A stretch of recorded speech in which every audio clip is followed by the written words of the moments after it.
போடுறா தம்பி பிரேக்க, உயிர்தான் முக்கியம், நிக்காம ஓடு ஓடு என சொல்வதை போல 2 இளைஞர்கள் காட்டு யானையை பார்த்துவிட்டு தாங்கள் வந்த பைக்கையும் நடு ரோட்டில் விட்டு ஓட்டம் பிடித்த சம்பவம் இணையத்தில் வைரலாகி வருகிறது. நீலகிரி மாவட்டம் கூடலூர் சுற்றுவட்டார பகுதிகளில் மக்கள் வசிக்கும் பகுதியில் காட்டு யானைகளின் நடமாட்டம் அதிகரித்து இருக்கிறது.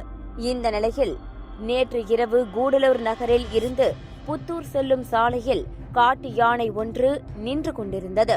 அப்போது யானை நிற்பதை கவனிக்காமல் அந்த வழியாக இருசக்கர வாகனத்தில் வந்த இளைஞர்கள் யானையை பார்த்தவுடன் போடுறா தம்பி பிரேக்க, உயிர்தாண்டா முக்கியம் என்பதை போல பைக்கை அங்கேயே விட்டுவிட்டு காட்டு யானையிடம் இருந்து நூலிழையில் உயிர் தப்பி செல்லும் சிசிடிவி காட்சிகள் வைரலாகி வருகிறது.